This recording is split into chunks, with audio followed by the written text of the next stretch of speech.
Hello, welcome to maths learning centre, जहां पे मैं मैथ्स की क्वेश्चंस को कैसे चलाना है विद द कॉन्सेप्ट्स, टिप्स और ट्रिक्स ये सब समझाने की कोशिश करूंगा।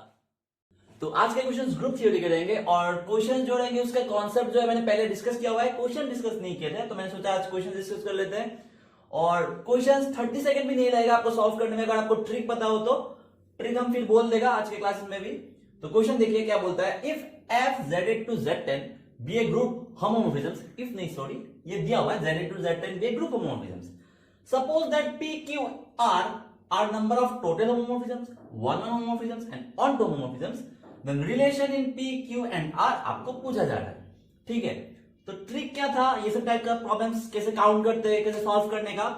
अगर आपके पास एक फंक्शन दिया हुआ है zm टू zn, दोनों ही साइक्लिक ग्रुप है और फंक्शन नहीं है, वो होमोमॉर्फिज्म होता है। अगर आपको दिया हुआ है, अगर आपको पूछा जा रहा है कि नंबर ऑफ होमोमॉर्फिज्म्स कितना होगा, तो आंसर क्या रहेगा, जीसीडी ऑफ m, n। अगर आपको पूछा जा रहा है नंबर ऑफ वन वन होमोमॉर्फिज्म्स कैसा रहेगा, तो आपको पहले सोचना है कि m n को डिवाइड कर रहा है कि नहीं, देखना है आपको कि m n को डिवाइड कर रहा है कि नहीं। अगर कर रहा है तो नंबर ऑफ वन वन होमोमॉर्फिज्म्स क्या होगा, 5m। ठीक है, अगर m n को डिवाइड नहीं करता तो नंबर ऑफ वन वन होमोमॉर्फिज्म्स क्या रहेगा, 0। ठीक है, ऑन टू में भी सिमिलर ही है, एकदम सिमिलरिटी है। नंबर ऑफ ऑन टू होमोमॉर्फिज्म्स अगर पूछा जा रहा है तो आपको चेक करना है कि n m को डिवाइड कर रहा है कि नहीं, उल्टा n m को डिवाइड कर रहा है कि नहीं। अगर कर रहा है number of onto homomorphisms क्या रहेगा, 5n। अगर नहीं कर रहा तो number of onto homomorphisms क्या रहेगा, 0। ठीक है, यही कॉन्सेप्ट था। तो अभी आज क्वेश्चन सॉल्व करते हैं, 30 सेकंड भी नहीं लगेगा सॉल्व करने में। ठीक है, तो देखिए z to z10 p group homomorphisms, p q and r। p क्या number of homomorphisms, q 1 1, r on 2, तो z टू z10। p क्या है, नंबर ऑफ होमोमॉर्फिज्म्स। कैसे फाइंड करते हैं, जीसीडी ऑफ 8, 10। तो क्या होता है जीसीडी ऑफ 8, 10, 2 होता है, तो p का वैल्यू क्या आ गया, 2। फिर 1 1 क्यों दे रहा है, आपको चेक करना है कि 8 10 को डिवाइड करता है कि नहीं, तो नहीं करता, तो नंबर ऑफ वन वन होमोमॉर्फिज्म्स क्या हो जाएगा, 0 हो जाएगा। फिर ऑन टू 10 8 को डिवाइड कर रहा है कि नहीं कर रहा, तो number of onto homomorphisms क्या रहेगा, 0। अभी पुट कर लीजिए value, p plus q plus r 1 हो रहा है क्या, नहीं हो रहा। p plus q plus r 2 हो रहा है क्या, हो रहा है। p प्लस क्यू आर नहीं हो रहा, ये भी नहीं हो रहा, तो आंसर आपके पास b आ जाएगा। चलते हैं नेक्स्ट क्वेश्चन की ओर। तो सेकंड क्वेश्चन देखिए, बट देखने के पहले और 2 क्वेश्चन रहेगा और लास्ट में एक बोनस टिप रहेगा। बट हम नहीं बोलेगा कि आप लोग लास्ट तक रहिएगा, लास्ट तक देखिएगा वीडियो, 1 मिनट भी मिस मत करिएगा, जिसको देखना है वो देख लेगा। तो एनीवे क्वेश्चन देखिए, f z by 6z to z6 be a group homomorphisms। यहाँ पे तो अभी आपको पता नहीं चल रहा है ये zm to zn तो नहीं है, आपको पूछा जा रहा है 1 1 homomorphism, on to homomorphisms। तो ये टाइप का प्रॉब्लम है। देखिए z by mz जो होता है, z by 6z है, यहाँ पे m का वैल्यू 6 है। एक प्रॉपर्टी है कि z by mz जो होता है वो होता है आइसोमॉर्फिक टू zm। ठीक है, ये ध्यान में रखना, z by mz जो होता है वो आइसोमॉर्फिक होता है टू zm।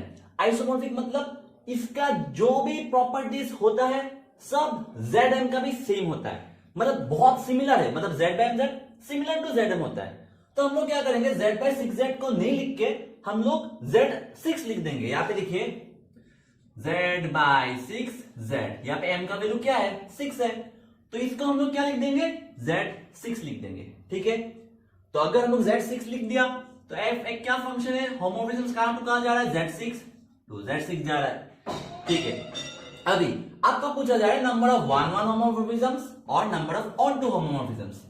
तो कैसे करते हैं, देखिए एकदम इजी है, आपको चेक करना कि 1 1 के लिए ये 6 इस 6 को डिवाइड कर रहा है कि नहीं, तो ऑब्वियसली कर रहा है। अगर कर रहा है क्या होगा, 1 1 होमोमॉर्फिज्म्स 5 6। अभी हम तो बोल रहा है 5 ऑफ समथिंग 5 ऑफ समथिंग, ठीक है, बट होता क्या है 5, देखिए ये फॉर्मूला से अगर ये 3 आप लोग को याद है, अगर याद रहेगा तो आप इजीली फाइंड कर सकोगे। ठीक, तो देखिए फाई ऑफ पी, यहाँ पे पी प्राइम है, फाई ऑफ पी का जो वैल्यू होता है वो होता है पी माइनस वन। ठीक है, फाई ऑफ टू थ्री, और phi of two sorry two minus one one होगा, फाई ऑफ थ्री क्या होगा, थ्री माइनस वन टू होगा, फाई ऑफ फाइव क्या होगा, फाइव माइनस वन फोर होगा। ठीक है, फिर phi of p to the power n equal to p to the power n minus p to the power n minus one. जैसे मान लीजिए फाई ऑफ, मान लीजिए हमने 8 लिया, तो 8 को हम लोग क्या लिख सकते हैं, 2 क्यूब लिख सकते हैं, है कि नहीं। तो फाई ऑफ 2 क्यूब, यहाँ पे p प्राइम रहेगा, n can be any number, तो phi of 2 cube minus 2 to the power n minus one, n क्या 3 तो स्क्वायर आ जाएगा, तो 8 माइनस 4 4 आ जाएगा, तो फाई 8 का वैल्यू होगा 4 हो, फाई 8 का वैल्यू होगा 4। ठीक है, अभी आता है phi of A B equal to, हम लोग ब्रेक कर सकेंगे phi A into phi B if A और बी का जो जीसीडी है वो 1 होता है। जैसे फाई ऑफ 4,8 नहीं सॉरी 4 इंटू 8, इसको हम लोग phi of 4 into phi of 8 नहीं लिख सकते, क्योंकि 4 और 8 का जीसीडी तो 1 नहीं होता है। ठीक है, लेकिन phi of 5 comma phi of 7, फिर मैंने कॉमा बोल दिया, सॉरी जो भी, फाई ऑफ 5 इंटू 7, इसको हम लोग phi of 5 into phi of 7 लिख सकते हैं। क्यों? क्योंकि 5 और 7 का जीसीडी क्या हो रहा है, 1 हो रहा है। ठीक है, अगर मल्टीप्लाई में 2 नंबर्स आ रहा है और 2 नंबर का जीसीडी 1 है तो हम लोग ब्रेक कर देंगे, ब्रेक करने के बाद इजी हो जाएगा। उसके बाद तो ये दो हम लोग कैलकुलेट कर लेंगे, तो ये ऊपर का 2 फॉर्मूला से। अभी देखिए हम लोग को क्या मिला था, 6 डिवाइड 6, तो 5 6 का वैल्यू निकालना था। ठीक है, तो 6 को हम लोग फाई ऑफ 2 इंटू 3 लिख सकते हैं, और 2 और 3 का जीसीडी 1 होता है, तो इसको हम लोग phi of 2 into phi of 3 लिख सकते हैं, और 2 और 3 दोनों प्राइम नंबर है, तो ये वाला यूज हो जाएगा। फाई ऑफ 2 क्या हो जाएगा 1, और फाई ऑफ 3 क्या आ जाएगा 2, तो आंसर क्या आ जाएगा 2, मतलब p का वैल्यू क्या आ रहा है 2 आ रहा है।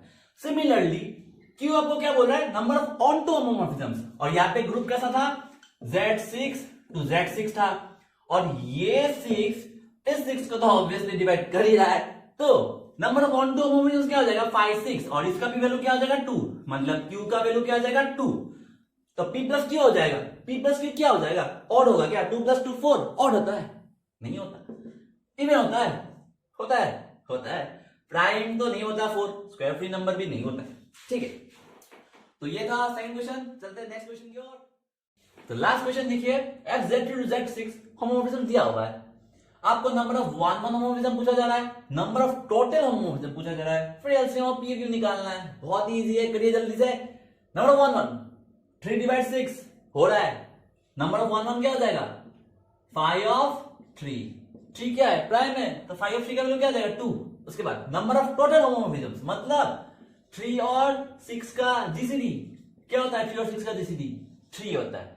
फिर LCM of P and Q, 2 और 3 का एलसीएम क्या होता है 6 होता है, तो आंसर क्या आ जाएगा 6। बहुत ही इजी है।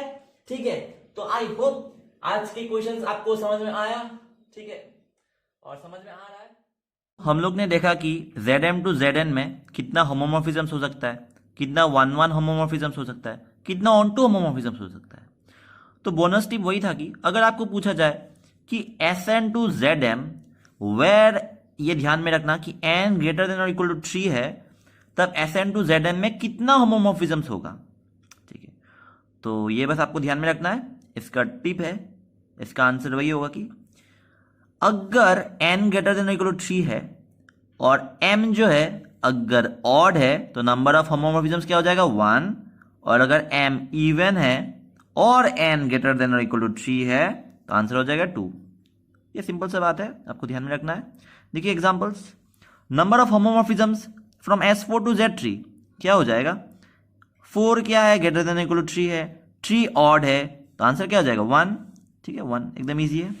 वही number of homomorphisms from S6 to Z6, 6 greater than equal to 3 है, ये ध्यान में रखना है, और 6 इवन है तो आंसर क्या हो जाएगा 2। ठीक है, next number of homomorphisms from S1 lakh to Z1 crore. ठीक है, तो क्या हो जाएगा, ये तो obviously greater than equal to 3 है, 1 करोड़ ये इवन नंबर है तो आंसर क्या आ जाएगा 2 आ जाएगा इसमें। और लास्ट में some number of homomorphisms from S anything when anything is greater than और इक्वल टू 3 टू Z 999, ये ऑड है तो आंसर आ जाएगा 1। यही बस आपको ध्यान में रखना है, यही बस छोटा सा टिप था। तो मस्ती ठीक है तब तो भाई। तो यही था आज के वीडियो में। अच्छा लगे तो लाइक कर देना, बुरा लगे डिसलाइक कर देना, अच्छे से समझ में आए तो शेयर एंड कमेंट कर देना। शेयर अपने मैथ्स फ्रेंड के साथ, जो भी जैम देने की सोच रहा है, जो भी गेट देने की सोच रहा है, जो भी बीएससी में मैथ्स नहीं कर पा रहा है, और तो क्या बोलेगा ना। तब तक चलते रहिए और चलाते रहिए खुद की गाड़ी को आराम से। मिलता